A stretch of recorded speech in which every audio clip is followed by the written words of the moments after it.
Skylar, call an ambulance right now, please. Well then, I'll be heading home. Huh? What are you thinking? Your husband has just collapsed. This is how my mother-in-law Barbara confronted me, and my father-in-law Harvey looked at me with a puzzled expression. I explained everything to defend myself. Harvey, the reason my husband collapsed is because of your wife. My name is Skylar. I'm a 32-year-old homemaker. I married Conrad 2 years ago. We met at work. He was a junior colleague at the same company, 3 years younger than me. Skylar, would you like to have dinner sometime? He asked me out first. Oh, you mean with everyone? Sure, that sounds nice. No, I meant just the two of us. He said so, looking straight at me. I had never been approached by a man like that before, and I initially declined. But he kept asking, and I eventually went out to dinner with him. Despite being young, he was calm, and we really clicked. After a few more dates, we started a relationship. A year later, he proposed, and we got married. I was so happy to marry the man I loved. After getting married, I quit my job. Although I received lots of congratulations from my colleagues, I soon began to regret marrying him. Oh, good morning, sweetheart. Did you make breakfast? It's ready. He always seemed grumpy in the mornings due to low blood pressure. What's this? Well, it's fried eggs, lettuce salad, and toast. I can see that, duh. I'm talking about the eggs. Why are the eggs runny? Oh, well, I heard that runny eggs are easier to digest. You know, you once said you have a weak stomach. Don't do anything like that. I want my eggs fully cooked. Remember that. Noted. Make it again. What? I can't eat this. Make it again. He then threw the eggs I made into the trash. I'm eating toast, so make it quick. I was stunned. What are you doing? Don't just stand there. His harsh words snapped me out of it, and I quickly remade his eggs. He ate without a word, didn't clean up after himself, and started getting ready for the day. I was shocked by his behavior so soon after our marriage. But I had quit my job and still loved him. I didn't want to get a divorce so easily after being blessed by so many.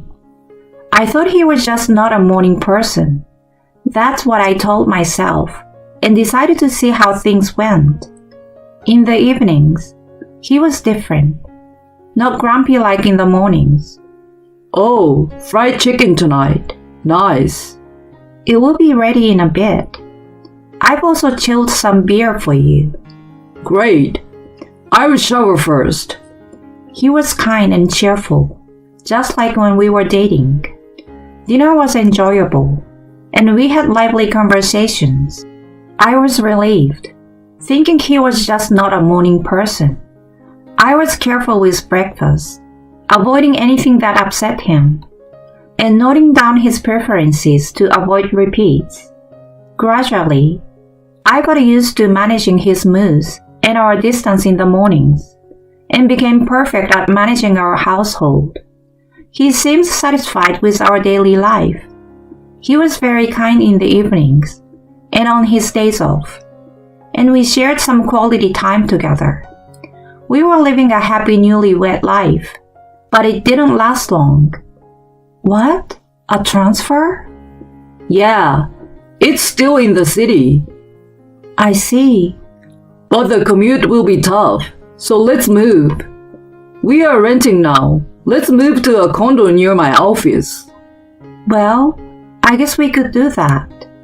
I wasn't opposed, and I didn't really like the layout of our current place anyway. So we visited real estate agencies to find a new place. How about this place? Yeah, but it seems a bit expensive. But it will make our lives more comfortable, right? Plus, it has a great kitchen. It will be easier for you to cook. That's true. Let's go for it then. And that's how we decided on our new place. The new place was as comfortable as my husband said it would be.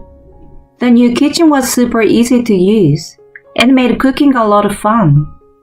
My husband's commute was shorter now, so he got to sleep in later, which made him less grumpy in the mornings. I was really glad we chose this apartment. However, a new problem arose. Skylar, I'm here. Barbara, what brings you here all of a sudden? What? Do I need a reason to come here? No, that's not what I meant. Then there's no problem. Can you make me some coffee right away? Saying this, my mother-in-law walked into the living room and plopped down on the sofa. I reluctantly made her coffee and served it to her. Where are the cookies to go with the coffee? I don't have any right now. Why not? You should always have some on hand. Well, but you came over unexpectedly. Oh, stop making excuses. If you don't have any, go out and get some. What are you waiting for? Chop, chop. Yes, right away. I had no choice but to drive out and buy cookies. When I hurried back, she seemed satisfied, enjoying her coffee with the cookies. Next time, be better prepared. Unbelievable. I didn't want her to come over again. Our new apartment was only a 10 minutes walk from my in-laws, so she started dropping by unannounced during the day. That night, I brought it up with my husband. Hey, Conrad, your mom dropped by today unannounced. Oh yeah? What did she want? Nothing really. She just made me go buy cookies and then relax before leaving. She even told me to keep sweets on hand for her next visit. I see. Well, you should do as she says. What? Mom loves sweets. Did you even listen to me? Yeah, so you messed up, right? Be careful next time. I was speechless. Even though my mother-in-law was being unreasonable, he didn't think she was at fault. Instead, he blamed me. Wow, hold on. It's really inconvenient if she keeps coming over like this, you know. Why? Well, she's your mother, and it's stressful. Plus, she criticized my cleaning today and even my taste in interior decor. That's not criticism. It's advice. Listen to her. He was getting visibly irritated, but I couldn't back down on this. I've been doing fine until now, and you never complained. She's nitpicking everything. If she keeps coming over and criticizing like this, it's going to be unbearable. Are you talking shit about my mother? No, that's not what I mean. But her frequent visits are a problem. If my mom wants to come, let her come. I pay the rent here. You don't have the say. He yelled this and locked himself in a room.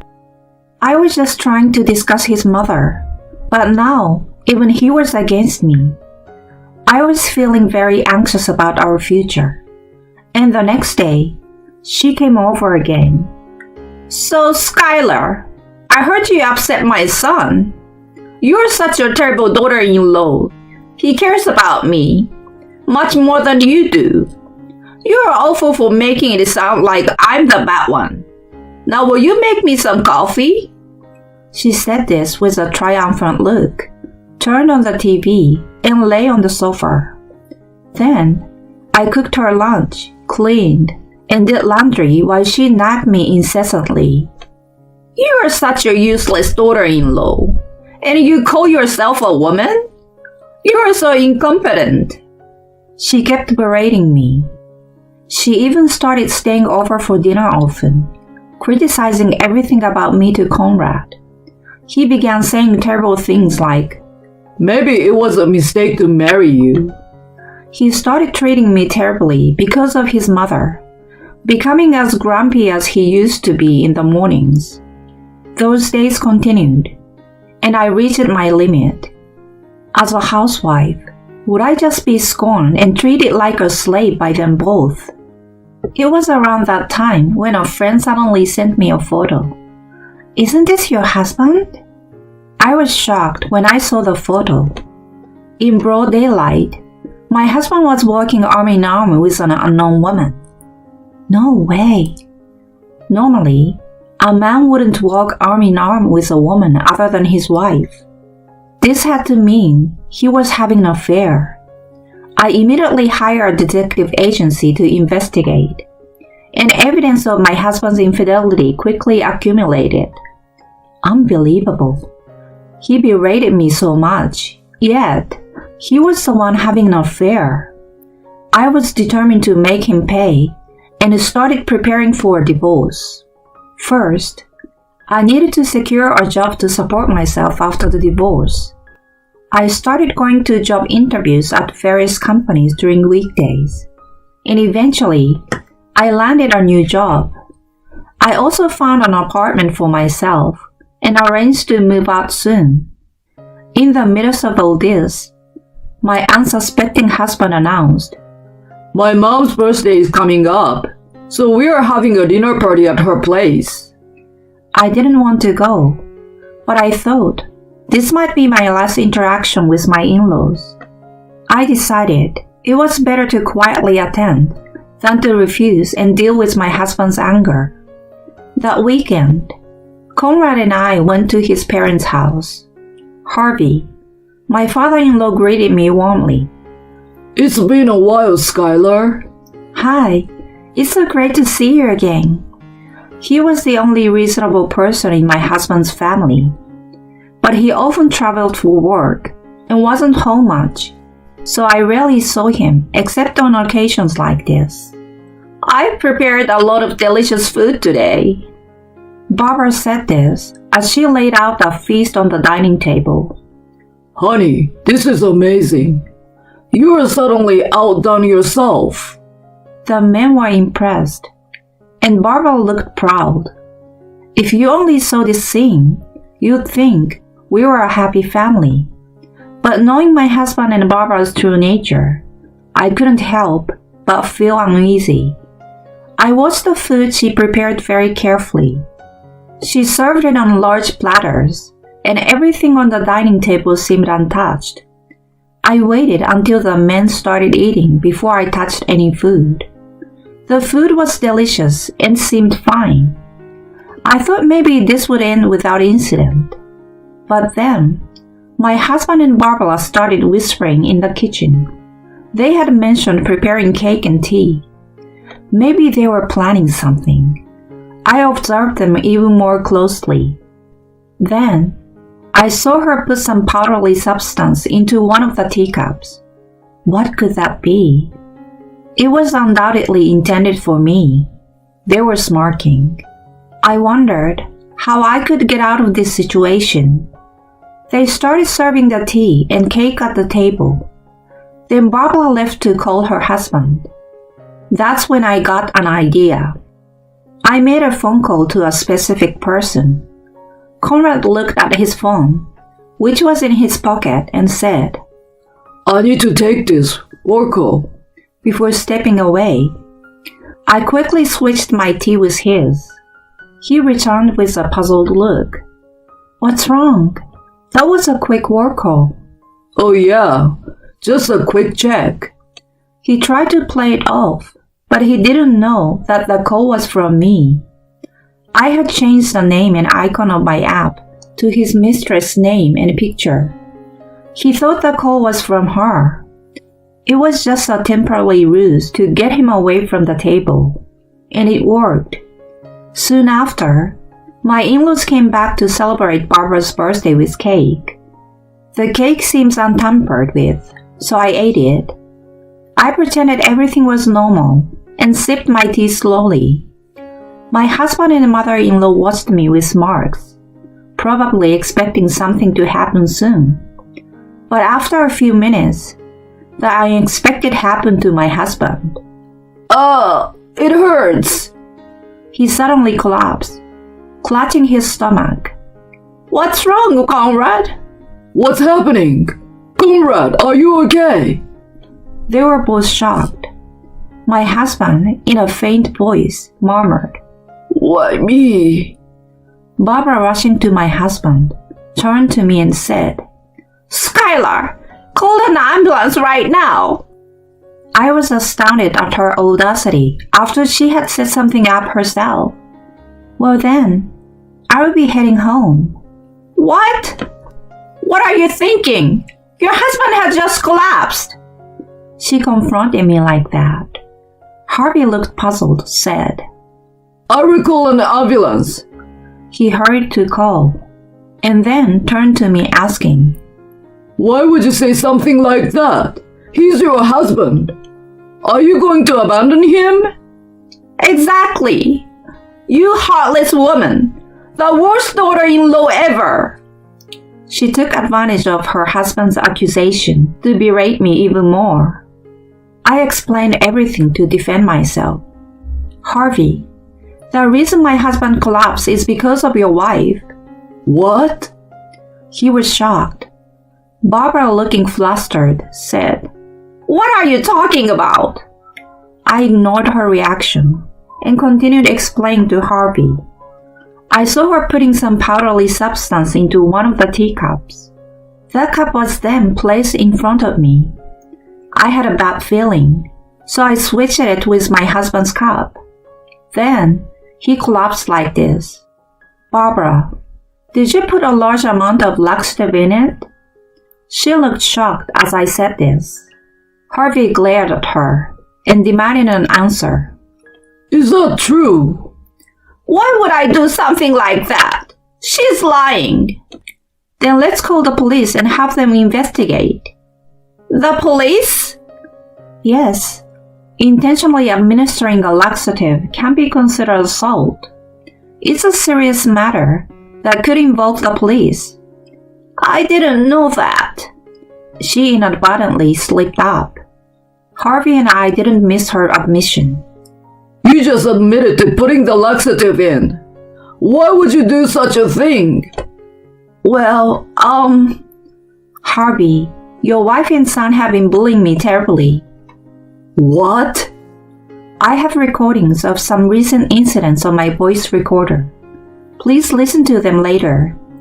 You will understand how they've been harassing me and why they might have spiked the tea.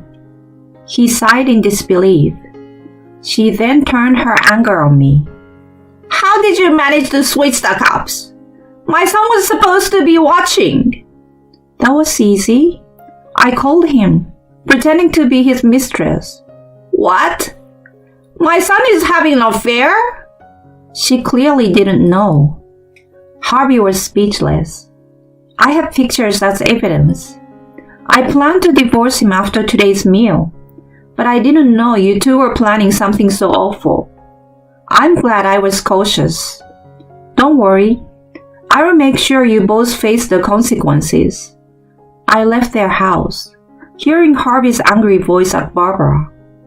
An ambulance passed by, likely taking my husband to the hospital. A few hours later, Harvey contacted me. He apologized for what happened at the birthday party and discussed the future. He had scolded them and ensured that Conrad would agree to a divorce and pay alimony for the affair. He also said I could claim compensation for the emotional distress caused by their abuse. I gratefully demanded everything I was owed, including compensation from the mistress. Harvey, affected by the incident, decided to divorce Barbara. Having never worked, she ended up moving in with my ex-husband, where she found the mistress already living, leading to constant arguments between them. Conrad, burdened with hefty alimony, higher rent, and the cost of supporting 3 adults, was worn out both physically and mentally. With no allies at work due to his affair, he lived in isolated misery. Karma is a bitch. As for me, I successfully moved to a new place and started a new life. I'm working hard at my new job and enjoying the comfort of my new home. For now, I'm focusing on my career, planning to start studying for qualifications to further advance in my field.